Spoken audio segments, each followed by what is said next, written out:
Yang terhormat Bapak Ahmad Tabiin MPD selaku dosen pengampu mata kuliah pengantar PAUD dan teman-teman sekalian PIAUD A yang berbahagia.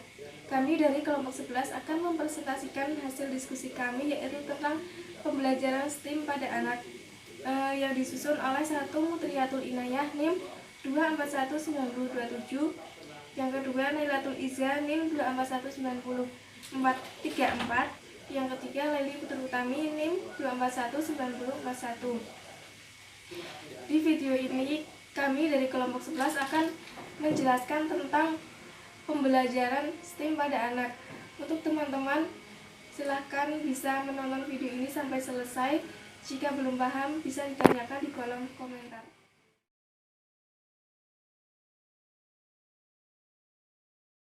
Yang pertama yaitu pengertian STEM.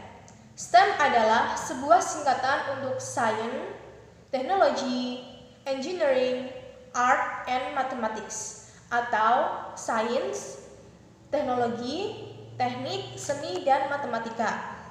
STEM adalah sebuah pendekatan pembelajaran terpadu yang mendorong siswa untuk berpikir lebih luas tentang masalah di dunia nyata. STEM juga mendukung pengalaman belajar yang berarti pemecahan masalah, berpendapat bahwa sains, teknologi, teknik, seni, dan matematika memiliki keterkaitan. Inti dari pembelajaran STEM ini adalah menjadikan pembelajaran lebih kreatif dalam menemukan solusi masalah atau problem solving, berpikir kritis, dan berbasis proses. Berbasis proses di sini berarti proses saat mengajukan pertanyaan, menimbulkan rasa ingin tahu, dan mampu menemukan solusi dari suatu masalah tersebut.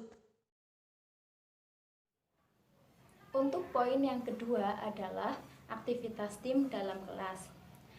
Yang pertama adalah aktivitas sains. Pembelajaran sains di sekolah untuk anak usia dini difokuskan pada pembelajaran mengenai diri sendiri, alam sekitar, dan gejala alam. Manfaat pembelajaran sains pada anak usia dini adalah untuk belajar mengeksplorasi, belajar mengembangkan keterampilan proses sains dasar, dan belajar mengembangkan rasa ingin tahu. Beberapa permainan atau percobaan sains yang dapat dilakukan di sekolah antara lain mencampurkan warna-warna primer, membuat pelangi dalam gelas, telur mengapung dalam air garam, serta membuat gunung berapi. Yang kedua adalah teknologi. Dalam pembelajaran anak usia dini, istilah teknologi mengacu pada penggunaan peralatan untuk mengembangkan motorik kasar serta motorik halus. Peralatan dapat membantu anak untuk mengembangkan koordinasi tangan dan mata, serta melatih menguatkan otot, tangan, dan jari untuk menulis, mengetik, dan menggambar. Contoh permainan teknologi untuk anak usia dini antara lain bermain game edukatif dengan menggunakan handphone, kenalkan anak pada komputer untuk belajar mengetik, serta bermain dengan teknologi non-elektronik seperti gunting, gelas ukur, balok set, Lego, tabung bekas tisu gulung, sedotan plastik, pelubang kertas, dan lain-lain. Aktivitas ketiga adalah engineering. Engineering yaitu teknik, adalah pengetahuan untuk mengoperasikan atau mendesain suatu prosedur untuk menyelesaikan suatu masalah. Engineering bertujuan agar anak usia dini dapat belajar mengenai pemecahan masalah yang dihadapinya atau problem solving. Kemampuan engineering anak usia dini meliputi kemampuan merangkai atau membangun suatu bentuk tertentu menggunakan berbagai media. Aktivitas yang keempat adalah art. Kemampuan seni pada anak usia dini meliputi mengenal dan menunjukkan berbagai karya dan aktivitas seni seperti menggambar, melukis dengan kuas, melukis dengan jari, mengecap, melipat, meronceng, bermain musik, menari, bercerita, bahkan mempertunjukkan seperti mini drama. Aktivitas yang kelima adalah matematik. Permainan matematika yang dapat dimainkan anak antara lain bermain ukuran dan warna, permainan memilah bentuk, permainan mengenal pola, serta berhitung dengan lagu. Teman-teman, di sini saya akan menjelaskan tentang dampak dari pembelajaran STEAM pada anak. Dampak dari penerapan model pembelajaran STEAM dalam kegiatan pembelajaran anak usia dini atau TK, salah satunya berupa pengembangan kreativitas siswa atau sebagai sarana untuk meningkatkan keterampilan pemecahan masalah dalam kegiatan sehari-hari. Beberapa alasan yang bisa menjelaskan bahwa model pembelajaran STEAM dapat meningkatkan kreativitas anak adalah yang pertama, anak diajarkan untuk belajar berproses berupa kegiatan mengamati, bermain, mengamati pola, dan berlatih keterampilan berpikir kreatif, serta keterampilan kolaboratif dan komunikasi antara anak yang satu dengan yang lainnya. Dalam hal apa? Dalam hal menyelesaikan masalah bersama gurunya, atau ketika dia diberi tugas oleh gurunya maupun ketika bermain dengan orang tuanya. Yang kedua, pembelajaran yang digunakan berbasis teknologi ilmiah dan kemampuan untuk memecahkan masalah di dunia nyata. Yang ketiga, dalam pembelajaran STEAM, anak dilatih untuk berani menyampaikan ekspresi diri berupa kritikan maupun pendapat. Jadi selain anak itu aktif dalam pembelajaran, dia itu bisa menyampaikan pendapatnya ataupun bertanya apa yang dia ingin ditanyakan. Terus yang keempat, mengembangkan potensi anak untuk membuat koneksi antara bahan pembelajaran, desain pembelajaran, serta lingkungan di sekitarnya. Jadi anak itu sebelum mulai pembelajaran dia itu paham akan apa yang diajarkan oleh gurunya, sehingga dia menerima apa yang diajarkan oleh gurunya.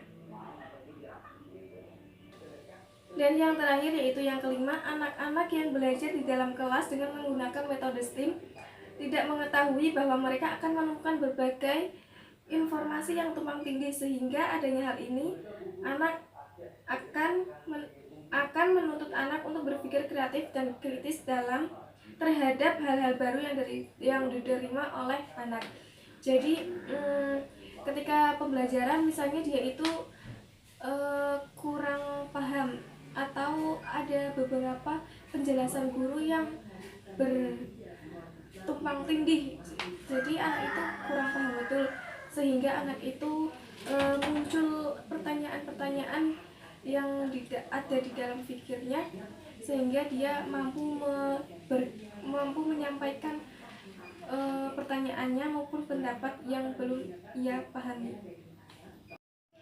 Pengembangan keterampilan berpikir kreatif harus dimulai sejak anak duduk di bangku taman kanak-kanak maupun PAUD, karena pada tahap ini anak perlu didorong untuk membayangkan, menciptakan, mengenali berbagai pengetahuan dan praktik. Selain dapat menciptakan kreativitas, model pembelajaran STEAM mendorong anak untuk mengembangkan rasa ingin tahu, keterbukaan, pengalaman, dan mengajukan pertanyaan, sehingga anak membangun pengetahuan di sekitarnya dengan mengeksplorasi, mengamati, menemukan, dan menyelidiki sesuatu yang ada di sekitarnya. Misalnya kreativitas dalam kelas, contohnya pengembangan lingkungan yang mendukung, di mana siswa merasa terdorong untuk berpikir, bereksplorasi, bermain, mengamati, merefleksikan, dan mengajukan pertanyaan yang tidak biasa. Jadi inti dari dampak pembelajaran STEAM ini, anak dapat membangun rasa ingin tahu anak, sehingga ia dapat menyampaikan kritik ataupun pendapat yang belum, ataupun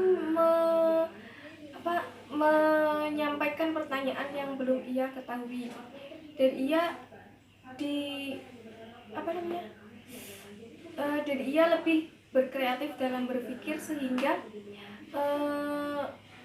pembelajaran yang disampaikan oleh gurunya itu dapat membangun rasa ingin tahu anak yang tinggi. Yang keempat yaitu cara orang tua dalam mengenalkan STEM pada anak. Berikut adalah sedikit cara untuk mengenalkan dasar-dasar keterampilan STEM. Yang pertama yaitu mendorong anak untuk bertanya. Yang kedua, bekerja bersama anak, terlibat dalam aktivitas anak. Yang ketiga, mengajarkan anak untuk berpikir secara kritis dan kreatif. Yang keempat, mendorong anak untuk menyelesaikan masalah atau problem solving. Yang kelima, mendorong anak untuk mengeksplorasi sesuatu dan mengambil resiko yang sudah diperhitungkan dampaknya bagi anak. Yang keenam yaitu menguji solusi dari suatu masalah. Dan yang ketujuh, menemukan cara baru dalam melakukan sesuatu. Baik teman-teman, itulah penjelasan dari kami tentang pembelajaran STEM pada anak. Kami mohon maaf yang sebesar-besarnya apabila dalam penyampaian materi kita kurang maksimal ataupun dalam penuturan kata kurang baik untuk teman-teman. Kurang lebihnya mohon maaf dan terima kasih yang sudah menonton video ini. Semoga bermanfaat untuk kita semua. Terima kasih. Wassalamualaikum warahmatullahi wabarakatuh.